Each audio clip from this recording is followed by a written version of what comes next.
Alright guys, so we all know what the regular like spray on, the fast drying polyurethane looks like.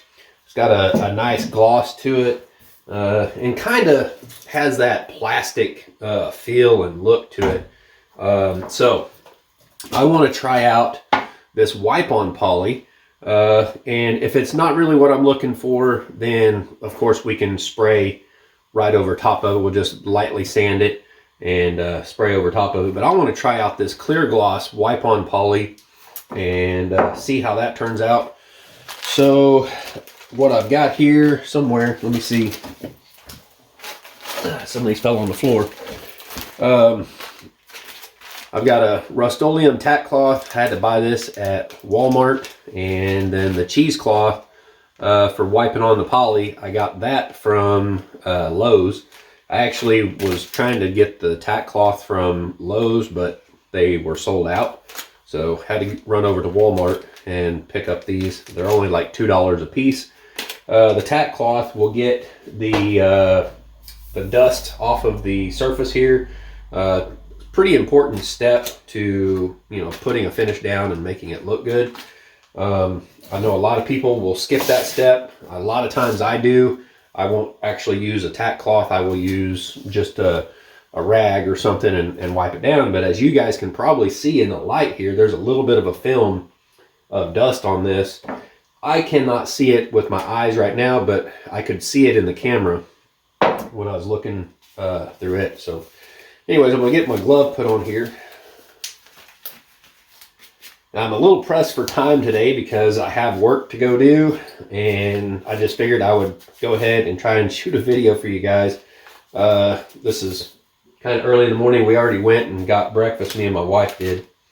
And I got this stuff yesterday afternoon. So anyways, I wanted to show y'all how this all works. I know a lot of you probably already know. Some of you may not. But this right here is a tack cloth. It's kind of sticky feeling, and basically you just take this and kind of wipe everything down to get the get all the dust off of here.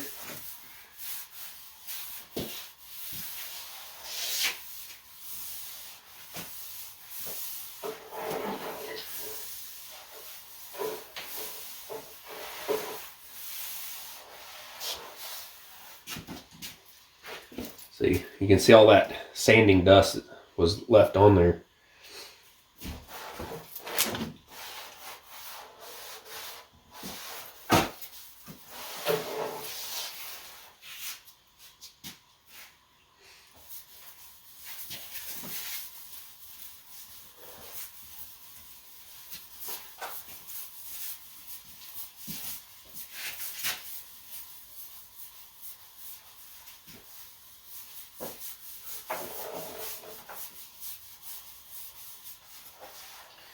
All right, that should be pretty good.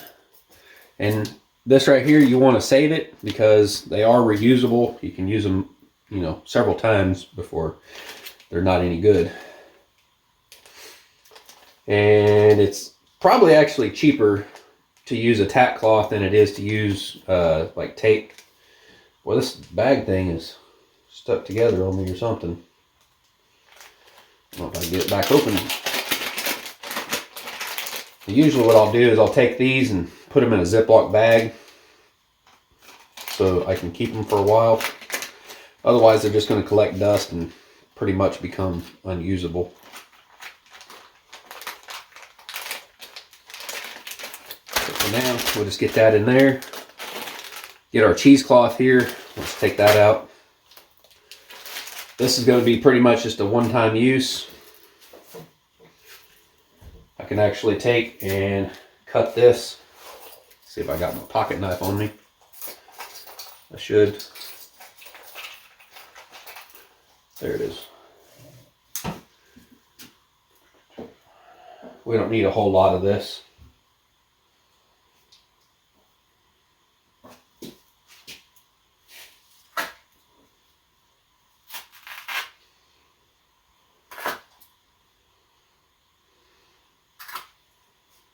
That go.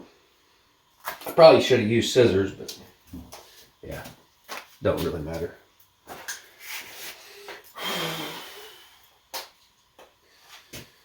All right, we'll just take that right there where it's frayed out a little bit, and we'll fold that to the inside so we're not leaving any strings behind. Make us a little pad here to use.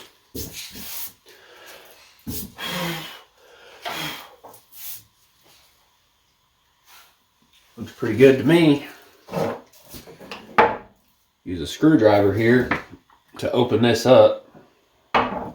Just kind of make sure it's mixed up good first.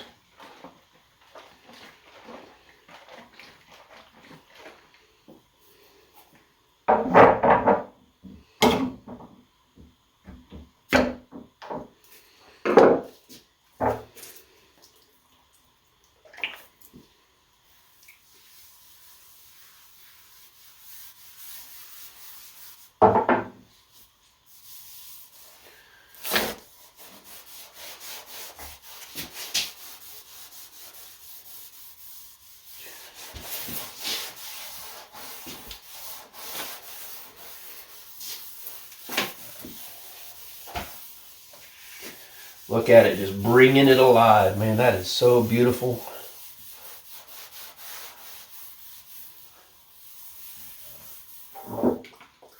You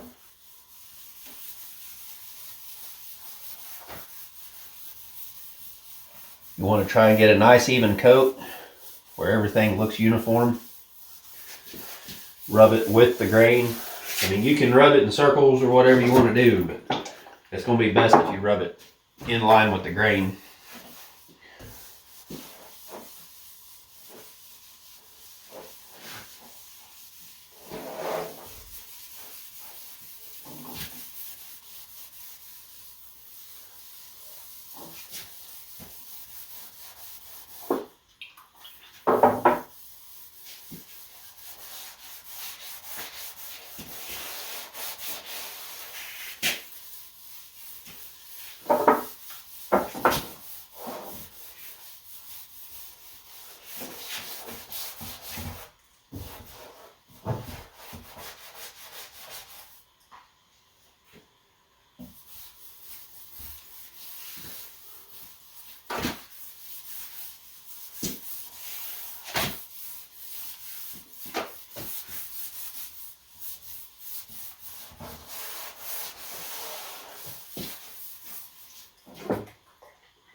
Oh man, just drop that right on the floor.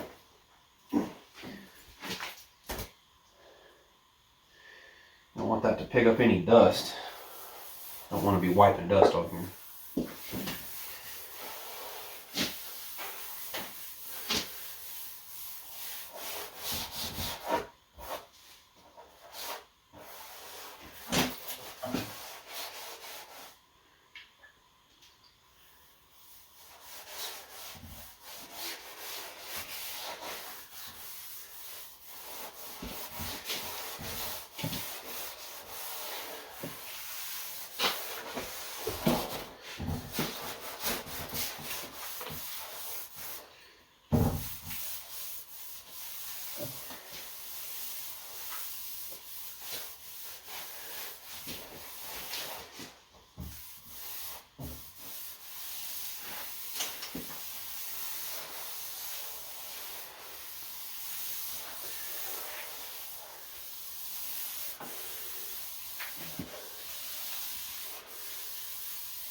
Still got fuzzies on there.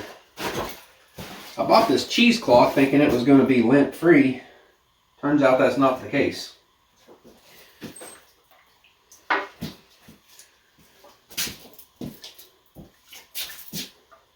Alright, that should be plenty. I'm liking this stuff. It's nice. Wipe on poly.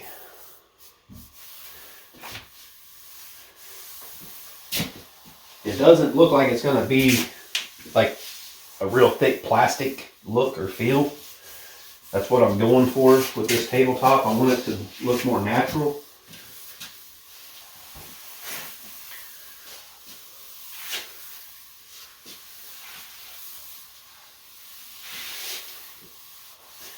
Putting this first coat on pretty heavy and letting it really soak in.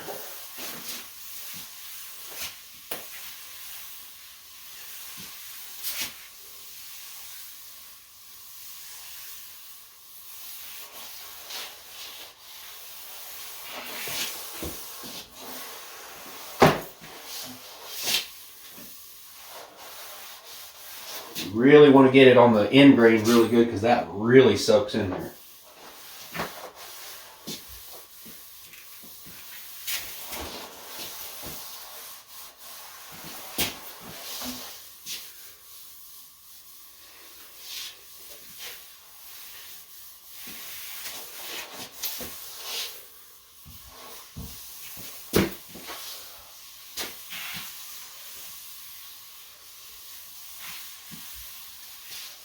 We want to make sure we don't have any buildup left in any spots. We want everything a nice even coat. That's why I'm trying to go full strokes from end to end on this, back and forth with the wood grain.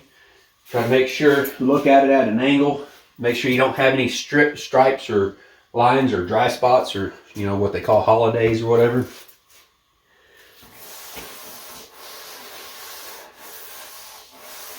Get that end grain a little bit more.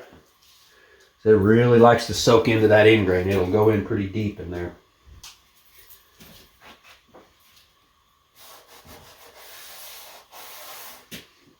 Now the end grain, I may have to put a second coat on that after everything dries. Once it dries, the first coat, then it'll help keep it from soaking up so much on the second coat. So your second coat on the end grain should really look nice. So anyways, I'm not going to need this right now anymore. I use this leftover piece right here, and we're going to wipe it down to where it's kind of dry looking.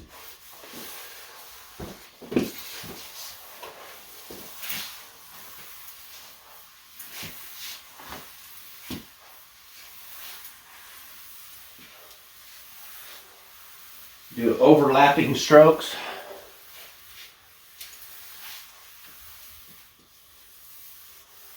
Just like as if you were spraying it.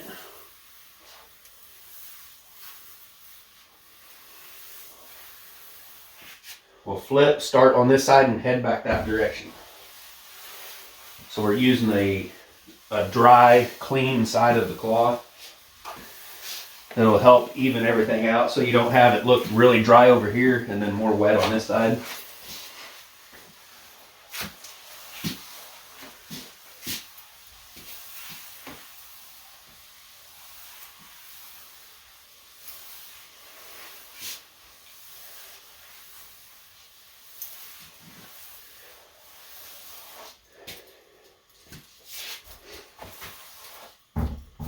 I was an industrial painter and finisher for several years. I worked for a guy doing industrial sandblasting, painting, and that sort of stuff, working with finishes and stuff like this. So I learned a lot doing that job. A lot of that was like doing epoxy floors.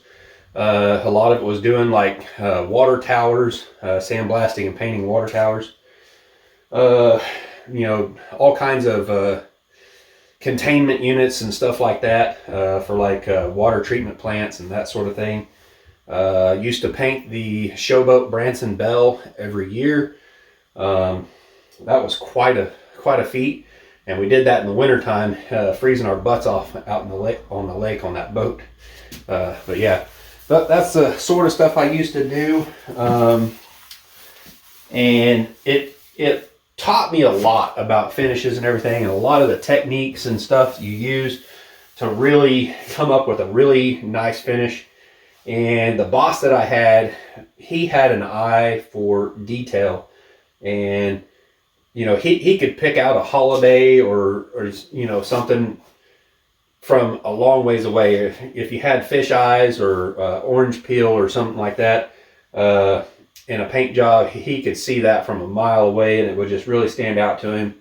And over the years, my eye got trained to see those sorts of things. And so I started becoming a little bit of a stickler for detail myself.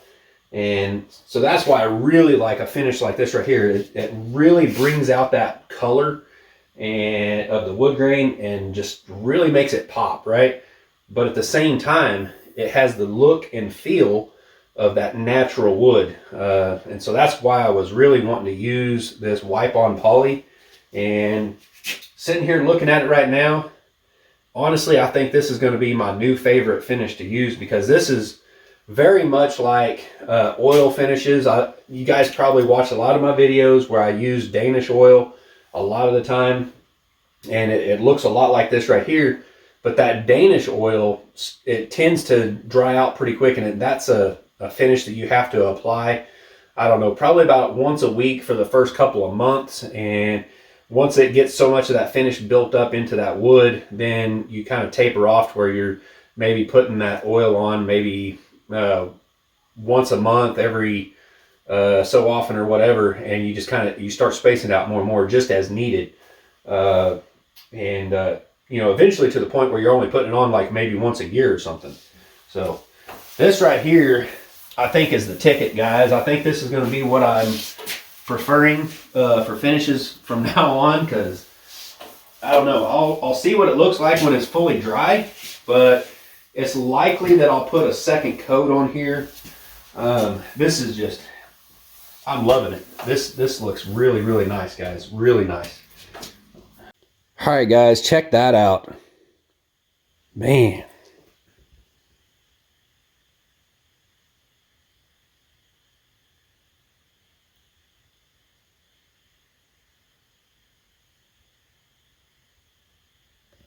This thing, I tell you what, I'm loving this. Oh yeah. Man. I hope this table sells. It's going to be hard for me to come down on the price on this thing. As you can see over here, these are the X-brace legs, and then this is the stretcher that's going to go in between them. I still got some work to do on the stretcher and put the tusk through that. I got to cut in the mortises and put the tusk, or make the tusk and put them in. That's what's going to kind of hold it together. And the base right here, the way it's going to be mounted on there, I'm not 100% sure exactly how I'm going to do that just yet. I have a good idea in my head, but anyways, I am loving this finish right here. Minwax wipe-on poly clear gloss right there. Goes on pretty easy. You guys just seen how easy and quick that was to put that on there. Of course, I'm going to have to get some help and get this thing turned over and put some on the other side also. You don't want to apply the finish just to one side. You want to apply it to both sides, so if there's any movement in the wood, it doesn't just want to cup one way or something. But anyways, yeah, I will be putting finish on the other side. I will be signing this first so that is locked in with the finish. But guys, I think this is my new favorite finish right here. That, I'm pretty sure, is going to be my new favorite finish. I like the oil finishes and everything. You know, like the Danish oil, as you guys know, that's one of my favorite finishes. Most woodworkers love those oil finishes like that. And just because of the way it makes the wood look, it gives you that feel of wood. It doesn't feel like that plastic feel when you put that poly on. When you put this type of polyurethane on there, you spray it on, it gets pretty thick and tends to be just kind of that real thick, glossy plastic feel. I'm kind of trying to get away from that, especially with this project right here, because we got the oak X brace base here, and there's the stretcher over there. I still got some work to do on those, but we want it to have that old kind of rustic farmhouse style feel to it and everything. And we also want to have that protection from moisture, drink spillage or anything like that on the tabletop. And so that's why I went with this right here. And that's not going to have to be reapplied all the time like you would have to do with an oil finish like Danish oil. The Danish oil finish, you got to reapply over the years. And that's something I'm kind of trying to get away from, especially on something like this right here. And I didn't want that kind of plastic look and feel. So hope you guys understand why I'm trying out this finish. And so far, I am loving it, like totally. And this is not sponsored at all. I just went to Lowe's and bought this because that's what I wanted to try out. Now, if Lowe's wants to sponsor me, they need to hit me up, because I'm sure I could probably work with them on that. But anyways, this right here is super nice, super nice. I love it, and I hope you guys do too. We'll see you next time. Thanks for watching. Make sure you smash that thumbs up, subscribe if you haven't done so already. We'll see you on the next video. Bye.